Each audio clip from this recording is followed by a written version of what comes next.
and what that actually means. 76 million cut from the department last year, although in answer to your question, I do believe that there should be a separate Ministry for Arts and Culture. 5% cut in Arts Council funding. I am opposed to those cuts, as I'm opposed to cuts in spending on social housing and bus services. I'm opposed to cutbacks in the arts. They're vital for our community and for our society. And essentially, in terms of the debate, I would stand on the side of the debate, or the divide of the debate, which says that it is wrong to be spending €34 billion bailing out the likes of Anglo-Irish Bank on the other hand, at the same time that bus services and social housing and the arts are being cut back.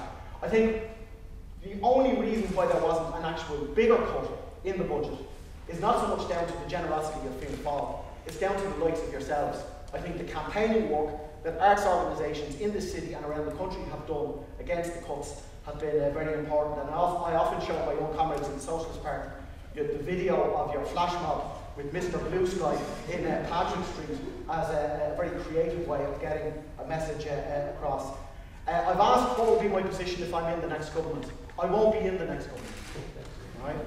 I hope to be elected as a TD, but I won't be in the next government. The reason for that is not because I'm just an oppositionist at heart. I would like to see myself as a government TD if there were to be a majority in the Dáil against bailing out the banks and instead putting the money into the sectors where the cuts are being made at the moment. Clearly, that's not going to be the case. So therefore, I've no alternative but to be on the opposition benches. But I would like to see myself there as a strong voice for the interests of ordinary people, not just in terms of the bus services, the social housing, the jobs and the other issue, but also in terms of the arts. I think it's absolutely vital that there be a strong voice in opposition sticking up for artists and the art sector, and that's basically the few points I'd like to make. Thank you. A copy of his contribution. I thought it was excellent. I come along, I dwelt over something yesterday evening, trying, what do I say here this morning? First of all, of course, I thank you for the invitation. But I remember many years ago we were involved in a campaign and we called it Bread and Roses. And we were campaigning the Mayfield housing estates, and we were making the point that you know, bread on the table and the roses represented the arts is an appropriate saying to for the day, but it was only dawning me, you know, that it's Valentine's Day. But continuing the vein of adopted by Mick, I think that, and I operate on the north side of the city, in very disadvantaged areas, very deprived areas, and yet it's in those very same areas that you come across a huge amount of talent. Take for example my own son, who received his doctorate in Cardiff University only last Friday. He's written a fair amount of poetry. He's had a couple of contributions in Poetry Wales. And as I'm inspired by my son now in relation to the arts, rather than the other way around. But I left school at a very young age. I was hardly 13. But I remember, I suppose 15, 16, I started reading books. And my house is now full of books. And that had been my education. As the founder of the British Labour Party one time said when he was asked what university he graduated from, he graduated from the University of Life. And in a way I would like to be associated with that. That reading, first of all, became my passion. And I look at you people here today, you're all involved in the various forms of art, whether it is with the chisel, or whether it is with the paintbrush or the pen. And again, coming back to the ideological, political line that is operating in this country and has been for many, many a year, the deprivation and disadvantage being wreaked on working class communities, and indeed on people like yourselves. I find like that is people with money in the bank and whatever can get on in life. People who are struggling to make ends meet are missing out greatly in life, because you need a certain amount of support to get involved in the arts. And it is appalling that this government, and indeed previous governments, and I'm not too hopeful of the future government either, where the recognition will not be there, because I can see job creation and the unemployment now being a huge issue. And lots of our young people leaving this country on the immigrant boat or the plane to find work abroad, and this country is being drained of its resources, of its human resources. And I think I'll conclude now. I'm rambling a little bit, but I fully support your campaign, and if in the event of being elected to Dáil, I likewise would be opposed to the future governor, more than likely Fine Gael, Labour, who I'm afraid may not deliver on that point either, you know. So thank you all for your attention.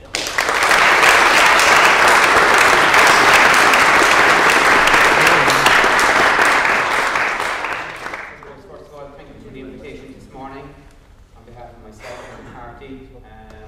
I suppose first of all, this brings me back, I suppose, to 1976, in which in this building I actually went to night classes here as a student.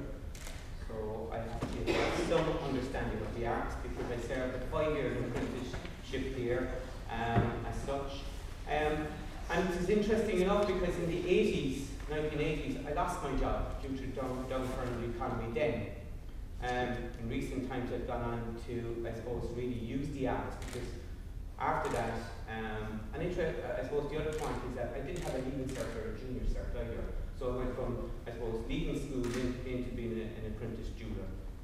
I work well with my hands. I'm a people's person. I'm a creative thinker in many respects. I suppose the other thing about this is that in many respects, I've seen over the years, I suppose, when I got to qualify as a community worker, working with people, using the arts throughout my working life to date, as a way of reaching people through training for transformation, through creative role plays, you working with young people in disadvantaged parts of this city, without funding, of course, because you never get funding for really challenging the serious issues of life. In recent times, I suppose, we've all become dependent on, and I want to focus on a number of areas that I certainly believe my party and myself would have very big issues with. We've seen the arts in recent times, and I sit on the Arts Committee of Cork City Council since 2002. I've been lucky enough to serve on different boards, and I'm not going to stand here this morning either and slag off the various arts organisations in the city that I think do great work, but are starved of funding and starved of real opportunities, as opposed to being given community employment schemes. And I'm not knocking community employment schemes, but they're real jobs. Stop pissing around with the sector and make those jobs real jobs. And from my perspective, and I suppose Sinn Féin's perspective, we want to see those jobs transfer into being what they are.